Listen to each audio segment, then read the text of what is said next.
Good evening class 11। Last video में हमने introduction two sets किया था। इंट्रोडक्शन टू सेट्स में आपने पढ़ा कि सेट्स क्या होते हैं, उनको कैसे रिप्रेजेंट करते हैं। तो दो फॉर्म्स आपने पढ़ी थी, roster and set builder form. Roster form में लिस्टिंग फॉर्म होती है। तो आज हम करने जा रहे हैं एक्सरसाइज 1.1 और 1.1 का क्वेश्चन नंबर 1 मैंने ऑलरेडी बोर्ड पे लिखा है, तो मैं आपके साथ डिस्कस करूंगी। The collection of all months of year beginning with letter J. हमने इसमें ये डिसाइड करना है कि जितने भी यहाँ पे स्टेटमेंट्स दिए हैं क्या वो एक सेट बना पाएंगे या नहीं बना पाएंगे। तो सेट को हमने डिफाइन किया था, कैसे डिफाइन किया था कि it's a well defined collection. तो वेल डिफाइंड का ये मतलब होता है कि अगर कोई एक पर्सन उसका आंसर दे रहा है और बाकी सब भी आंसर दे रहे हैं तो सबका आंसर सेम होगा, और अगर आंसर सेम नहीं होता है तो उसे हम सेट्स की कैटेगरी में रखते ही नहीं है। तो अभी हम यहाँ पे चेक करेंगे collection of all months of a year beginning with letter J. तो जैसे मैंने यहाँ पे लिस्ट किया है जनवरी, जून, जुलाई, तो ये तीन जो आपके मंथ्स हैं वो सबके लिए सेम आंसर होगा। तो obviously this is a set. तो यहाँ पे लिख देंगे yes it is a set. दूसरा हमने लिखा है the collection of 10 most talented writer of India. ये मैंने पिछली बार भी डिस्कस किया था क्लास में, कि जब क्लास में मैंने पूछा बच्चों से कि 10 मोस्ट टैलेंटेड, तो इतने सारे बच्चे अलग अलग आंसर दे रहे थे। तो इसलिए अगर अलग अलग आंसर दे रहे हो इसका मतलब it is not a set, it is not well defined. तो ये हम सेट की कैटेगरी में नहीं रखेंगे। फिर the team of 11 best cricket batsman of the world, that is also, अगर आप बेस्ट की कैटेगरी में किसी को रख रहे हैं वो समय के साथ चेंज भी हो जाता है। हो सकता है एक टाइम पर 10 बेस्ट की लिस्ट बनाई गई है तो वो कुछ दिनों के बाद, कुछ सालों के बाद वो चेंज हो जाएगी, बिकॉज एक एज फैक्टर भी होता है। तो बैट्समैन का जो मोस्ट टैलेंटेड वाला पार्ट है वो हम हमेशा के लिए ट्रू नहीं रख सकते, तो वो भी नहीं होगा। The collection of all boys in your class, तो एट प्रेजेंट अगर हम ये बोल रहे हैं कि हमारी क्लास 11th में कितने लड़के हैं और कितनी लड़कियां हैं, अगर हम बॉयज की एक लिस्ट बना रहे हैं तो यस इट इज डेफिनेट, और हम बोलेंगे yes it is a set. तो ये आपका yes it will be a set. फिर उसके बाद है the collection of all natural number less then 100, उसे आप लिख के भी दिखा सकते हो। अगर आपको रोस्टर फॉर्म में लिखना है तो आप ऐसे लिख सकते हो yes it is a set 1 2 3 4 और चलते जाओ ऐसे, लास्ट विल बी 100। तो yes it will be a set because it can be represented in the roster form। फिर उसके बाद है the collection of all novels written by writer Munshi Premchand, because Munshi Premchand अब अलाइव नहीं है तो उसमें जितने भी उन्होंने नॉवेल लिखे हैं उनका कलेक्शन बनाया जा सकता है। तो yes it is a set। उसके बाद है the collection of all even integer, yes it is a set, very well a set। अगर आप ये चेक करोगे तो आप ऐसे करोगे, नेगेटिव इन्फिनिटी से चलना शुरू करो, फिर आप दो -4 -2, इवन में आप 0 नहीं डालोगे तो आप बोलोगे इसके बाद 2 4 6 एंड सो ऑन। तो सारे इवन इंटीजर ले लोगे आप, तो यहाँ पे नहीं सॉरी 0 भी एक इवन इंटीजर ही आता है, 0 को भी इवन मानते हैं। तो -4 -2 0 2 4 6 all will come in the even integer. The collection of all questions in this chapter, yes it is a set, ये भी एक सेट है। उसके बाद last the collection of most dangerous animals in the world. You don't believe that one of the person was saying the most dangerous is the cockroach and someone was saying Python. तो इतना अलग अलग answer मिलने की वजह से इसको well defined नहीं मानेंगे। तो the collection of most dangerous animal of the world, इसमें हम बोलेंगे कि नहीं ये सेट नहीं है, तो no it is not a set. अब करते हैं सेकंड क्वेश्चन।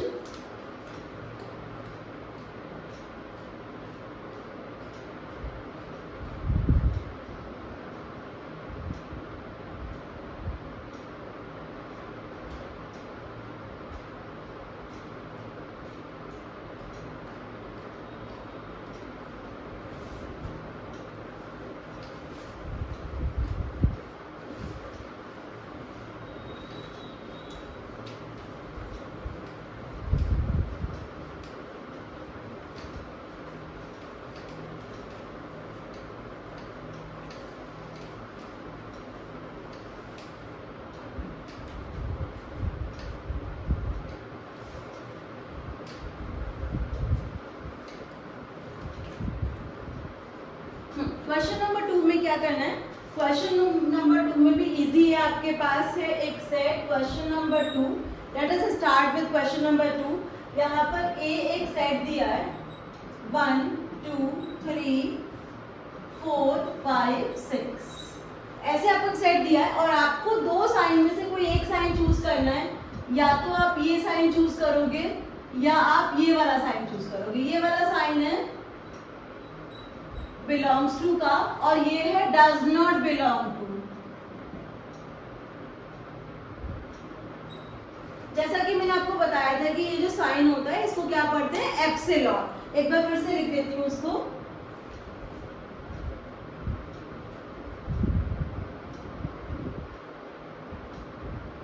हाँ, तो ये साइन है बिलोंग्स टू का, ये साइन है डज नॉट बिलोंग टू का। और अब हम करने जा रहे हैं क्वेश्चन।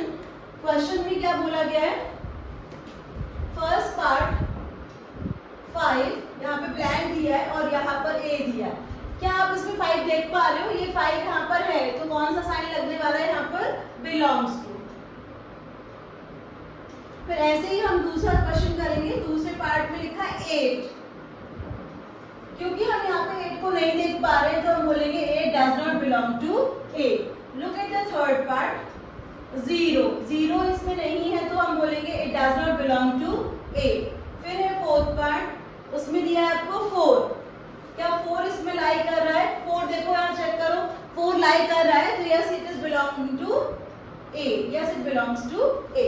फिर उसके बाद है fifth part 2 belongs to, yes it belongs to, very well belongs to. फिर है आपके पास 10 को चेक करो, 10 यहाँ पर है ही नहीं तो फिर हम बोलेंगे 10 डज नॉट बिलोंग टू ए।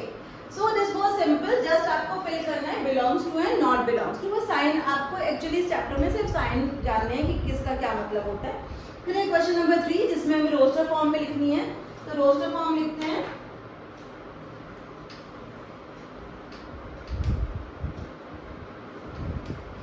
अब है क्वेश्चन नंबर 3। क्वेश्चन नंबर 3 में फर्स्ट पार्ट में लिखा है कि x is an integer and it should lie. First part कैसे पढ़ेंगे, x is such that x is an integer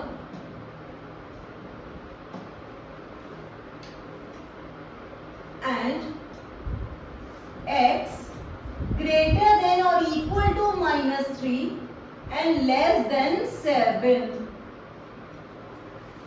बहुत सारे बच्चों को लेस देन और मोर देन में भी दिक्कत होती है, तो मैंने एक क्रोकोडाइल रूल बताया था। व्हाट इज क्रोकोडाइल रूल, आप ऐसे बनाओ एंड यहाँ पे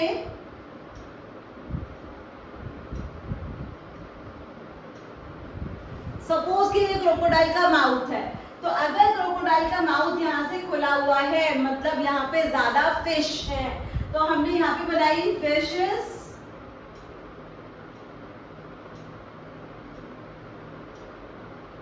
और यहाँ पे बनाई सिर्फ एक।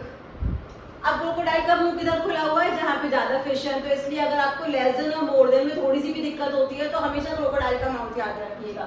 तो अब यहाँ पे हमें दिया है कि x is greater then equal to -3 and x is less then 7। तो अब इसमें क्या क्या आएगा इंटीजर में, रोस्टर फॉर्म में लिखने वाले हैं। अगर ये इक्वल टू है तो स्टार्टिंग किससे होगी, -3 से, बिकॉज -3 भी इंक्लूड हो जाएगा। -3, -2, -1, 0, 1, 2, 3, 4, 5, 6। डू नॉट इंक्लूड 7 बिकॉज 7 में आपको बोला गया है ओपन। x लेस देन 7 है तो x लेस देन 7 मतलब 7 को इंक्लूड नहीं करना है आपको। फिर आते हैं सेकेंड पार्ट पे, x is such that x is a natural number less than 6। फिर से याद रखना कि less than 6 में 6 इंक्लूड नहीं होगा, तो b will be equal to natural number always start from 1, 2, 3, 4, 5, बस that's it। लेस देन 6 मतलब 6 इंक्लूड नहीं करना। फिर है आपके पास third part, c is equal to x is such that x is a 2-digit number, x is a 2-digit number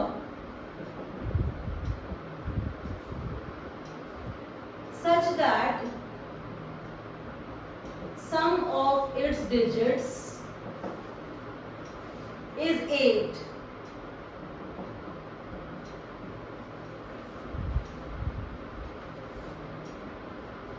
sum of the digit is 8, इसका मतलब है कि और हमें 2 डिजिट नंबर बोला है, तो इसका मतलब कि हम 0 से शुरुआत नहीं कर सकते, 80 तो लिख सकते हैं लेकिन 08 नहीं लिखेंगे। तो हम लोग इसमें नेचुरल नंबर वगैरह कुछ दिया नहीं है, 2 डिजिट नंबर दिया सीधा। तो सबसे पहले हम लेंगे 80, फिर 1 एक डिजिट को 1 मान लो, तो दूसरा वाला हो गया 17 और इसका अपोजिट भी ले लो 71, इसका भी सम 8 आ जाएगा। फिर आप 2 से स्टार्ट करोगे तो 26, फिर 62, तो ये भी 8 हो जाएगा। फिर 3 से स्टार्ट करो तो 35 और ये हो गया 53। फिर उसके बाद 4 से स्टार्ट करो तो ये हो गया 44 और उसको पलटने की भी जरूरत नहीं है। तो ये सारे कलेक्शंस हो गए आपके जिसके कि सम आ रहे हैं 8। उसके बाद है आपका फोर्थ पार्ट। पहले आप ये 3 कर लो, अगर आप ये 3 कर लिए तो चलो 3 पार्ट और है इसमें, 4, 5, 6 वो भी कर लेते हैं।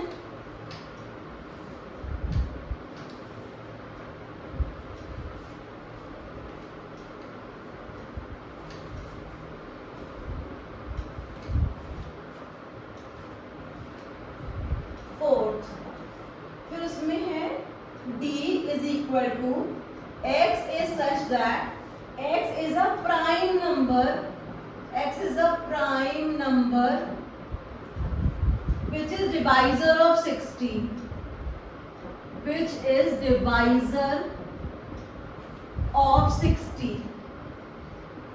यानी कि 60 का सिर्फ प्राइम फैक्टराइजेशन करना है, तो आप मेरे साथ ही कर लो। यहाँ से 2 करना है 30, फिर 2 से करो 15, फिर 3 5 तो ये आपके नीचे का 1 मत लेना because 1 is neither prime nor composite. सो 2 2 3 5, तो हम लोग सेट्स में किसी भी चीज को 2 बार नहीं लिखते हैं। तो 2 अगर 2 बार भी आ रहा है 2 भी नहीं लिखना।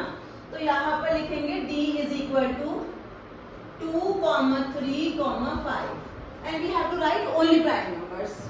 नेक्स्ट है fifth, E is the set of all letters in the word trigonometry, trigonometry।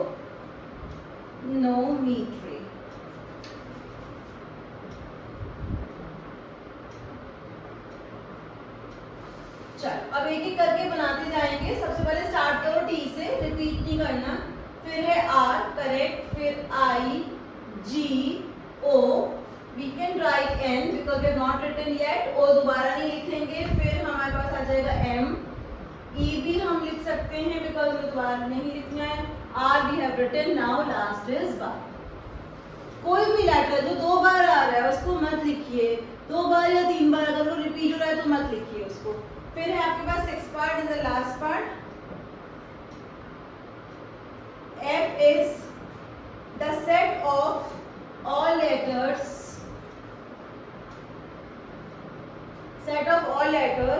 in the word better। Actually आपसे इसीलिए करवा रहे हैं जिससे आप ये सीख जाओ कि रिपीटिशन नहीं किया जाता। तो फिर स्टार्ट करो B से, फिर you have E, then T, then again E दोबारा मत लिखो, फिर R। I hope this is clear. फिर उसके बाद है फोर्थ क्वेश्चन जिसे हमें सेट बिल्डर फॉर्म में करना है। रोस्टर फॉर्म में करना बच्चों को इजी लगता है लेकिन सेट बिल्डर फॉर्म में कमांड खुद से सोचनी पड़ती है। तो फिर वो करेंगे, क्वेश्चन नंबर 4 करेंगे।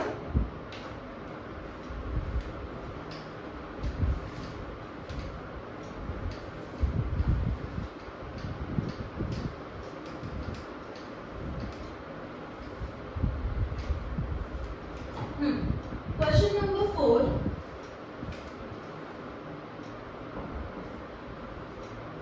पहला सेट जो दे रखा है आप भी ऐसी ABCD करते जाओ। A is equal to 3, 6, 9, 12। This is clearly 3 का multiple, 3 1s are 3, 3 2s are 6, 3 3s are 9 and 3 4s are 12। कहाँ तक? 4th मल्टीपल तक। तो क्या करने वाले हम ऐसे लिखेंगे, x is such that x is equal to 3n where n belongs to natural number and n is less than or equal to 4। 4 तक ले लिया तो 3 4 से 12 तक तो आ ही जाएगा। एंड नाउ सेकेंड पार्ट, बिल्कुल ऐसे ही सेकेंड पार्ट भी हो जाएगा। b is equal to 2 4 8 16 and 32। ये एक बार ऑब्जर्व कर लो तभी कमांड लिख पाओगे। 2 की पावर 1, 2 की पावर 2, 2 की पावर 3, 2 की पावर 4 एंड 2 की पावर 5। 2 की पावर्स में है तो क्योंकि 1 से स्टार्ट हो रहा है तो 2 की पावर n कर लो, where n is a natural number. तो आप ऐसे लिख सकते हो 2x is such that x is equal to 2 की power n where n belongs to natural number. Also n यहाँ पे 2 की पावर 5 तक जा रहा है तो आप ऐसे ले लो n less then equal to 5। Now look at the third part. Third part में आपके पास 5 की पावर्स आ रही हैं, एग्जैक्टली सेम है। 5 25 125 625। 5 की पावर 1, 5 की पावर 2, 5 की पावर 3, 5 की पावर 4। तो अभी हम लोग कैसे लिखने वाले हैं? c is equal to x is such that x is equal to 5 की पावर n, और n में कहाँ तक गया है? ओनली 1 2 3 एंड 4 तक। तो n belongs to natural number and n is less than equal to 4। ये तो बिल्कुल सेम ही था। अब आते हैं फोर्थ पार्ट पे। फोर्थ है 2 4 6। d is equal to only 2 4 6 और ये इनडेफिनेट है, इसमें कोई कंस्ट्रेंट नहीं है।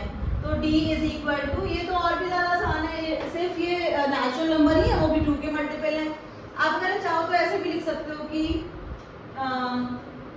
x is such that x is equal to 2n, n belongs to natural number। बस खत्म, कोई कंस्ट्रेंट ही नहीं लगाना बिकॉज इनडेफिनेट है, चलता जाने दो इसको। नेक्स्ट वाला fifth part.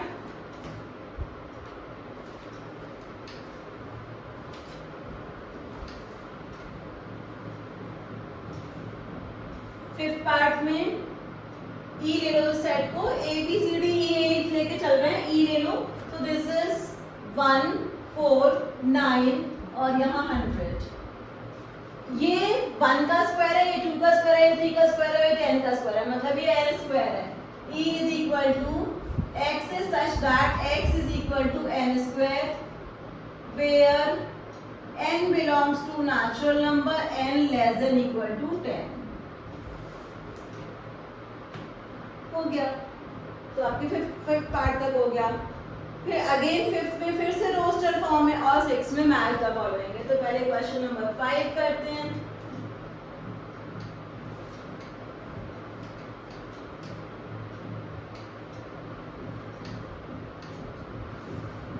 Question number 5। Question number 5 को रोस्टर फॉर्म की तरह ही करना है, उसमें लिस्टिंग फॉर्म है। a is equal to x is such that x is an odd natural number। आपको इनडेफिनेट सेट मिल रहा है 1 3 5 7 9, चलते जाओ चलते जाओ चलते जाओ। फिर उसके बाद है B part, x is such that x is an integer, आप लिख सकते हो x belongs to z, comma -12 x 9/2। अब देखो इसमें थोड़ी सी दिक्कत हो रही थी तो मैं सोच रही हूँ उसमें नंबर लाइन बना लो, बहुत आसान हो जाएगा। इंटीजर नंबर लाइन बना लो यहाँ पे, बीच में 0। अब -12 है तो लेफ्ट साइड पे अगर 1 यहाँ पर होगा तो -12 यहाँ पर होगा, -12। फिर उसके बाद 9/2 तक जाना है, ये हो गया 1 2 3 4 और ये 5। 9/2 का मतलब क्या होता है? 9/2 को अगर तुम डेसिमल में करोगे, 2 से डिवाइड करोगे 9 को, तो 4.5 आ रहा है। 4.5 आ रहा है, मतलब यहाँ पे आपको नंबर लाइन लेनी है -12 से लेके 9/2 तक। अब इसमें जितने इंटीजर आ रहे हैं सारे ले लो, तो क्या क्या आ जाएगा? 0 1 2 3 4, बस इतने ही आएंगे। तो जो बी है उसका आंसर क्या हो जाएगा 0, 1, 2, 3 as well as 4। Only integers लेने हैं, इंटीजर नंबर लाइन पे आराम से दिख रहा है। फिर ये थर्ड पार्ट में भी नंबर लाइन से सिखा दूंगी। c is equal to x is such that x belongs to z। ये वाली नंबर लाइन भी बनी हुई है ऑलरेडी, चलो मैं दूसरे कलर से बनाती हूँ। ये x belongs to z, x is such that x belongs to z and x square less then equal to 4। Better होगा अगर आप बना लेते हो एक नंबर लाइन, क्योंकि उसी से आपको समझ में आएगा 0, -1, -2, 1 एंड 2। -2 का स्क्वायर भी 4 होता है, 1 का स्क्वायर भी लेस देन 4 होता है, 0 तो होता ही है, फिर 1 का स्क्वायर एंड देन 2 का स्क्वायर। तो इसके आंसर में आपके पास आने वाला है -2, -1, 0, 1 and 2।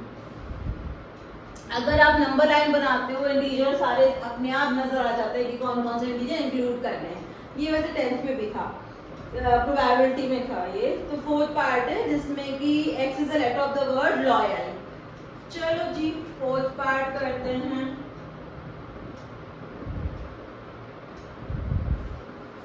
x is a letter of the word loyal. अब इसमें आपको L रिपीट नहीं करना, तो आप क्या करने वाले हो, उसका answer L, O, Y, A। Do not write L again because sets में चीजों को रिपीट नहीं करते। Now we have 2 more part, 5th and 6th, वो भी कर लेते हैं।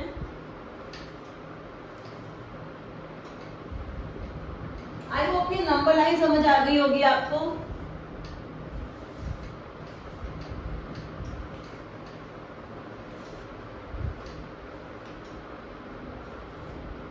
Fifth part, E is such that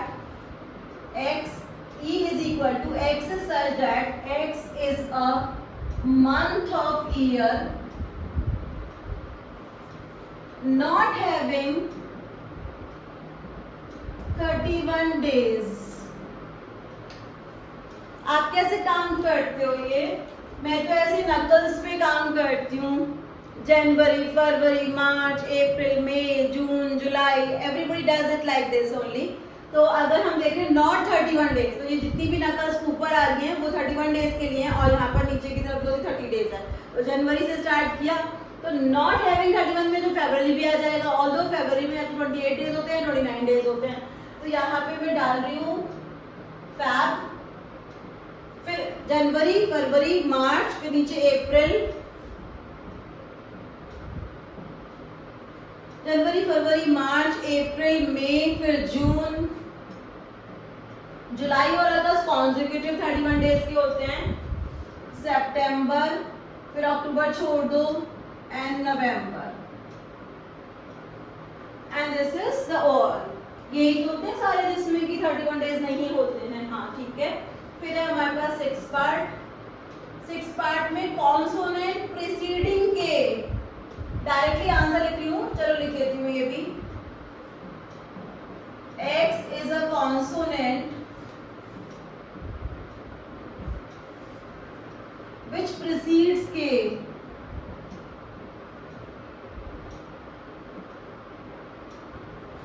K से पहले आने वाले A, B, C, अच्छा हमें तो A नहीं लिखना, सॉरी, तो फिर B, C, D, E भी नहीं लिखना क्योंकि कॉन्सोनेंट लिखने वॉवल को हटा देना है।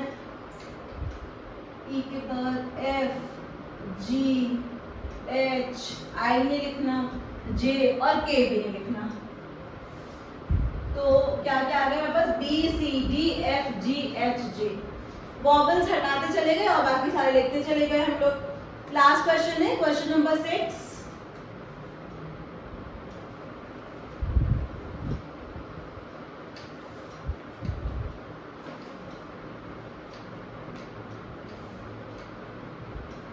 क्वेश्चन नंबर 6 में सारे करेक्ट आंसर कर लो मेरे साथ। क्वेश्चन नंबर 6 का first part, match the following है, लेफ्ट साइड पे दे रखा है 1 2 3 6। किससे मैच करेंगे? यहाँ पे देखो इसमें लिखा है कि x is a prime number, divisor of 6, तो प्राइम तो है नहीं, ये तो हो नहीं सकता। An odd natural number less then 10, तो ये ऑड भी नहीं है सारे। A natural number divisor of 6, that's a correct answer, divisor of 6। सो इसको हम मैच कर रहे हैं फर्स्ट पार्ट को d के साथ, नहीं c के साथ कर रहे हैं।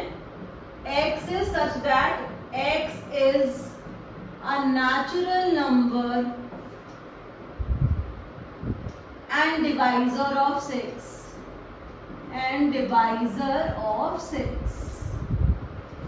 डिवाइजर ऑफ 6 एक बार निकाल के दिखाती हूँ मैं आपको। 1 into 6, 2 into 3, दैट्स इट। तो अगर आपको सारे काम करने हैं तो 1 2 3 6 सबको काम कर लीजिएगा।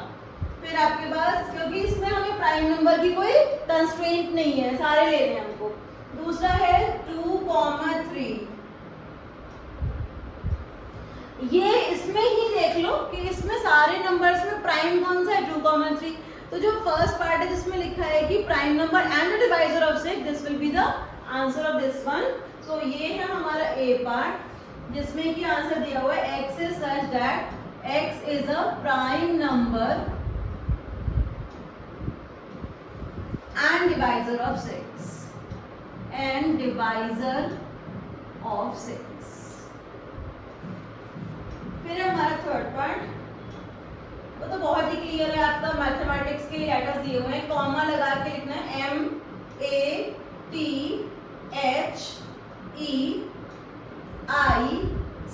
MATHEICS। उसके सामने में तो करेक्ट आंसर लिखना चाह रही हूँ मैं, तो फिर डी हो जाएगा इसका part. x is such that x is a letter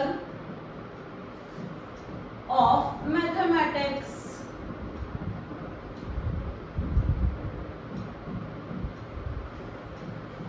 Last part, 1 3 5 7 9, obviously these are odd natural numbers which are less than 10।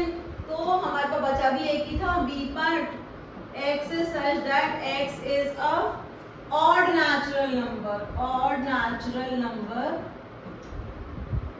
less than 6। पूरी 1.1 एक्सरसाइज मैंने आपके साथ की है और आई होप आपने भी मेरे साथ की होगी। मैं नेक्स्ट वीडियो में इसके आगे कराऊंगी एम्प्टी सेट और वेन डायग्राम।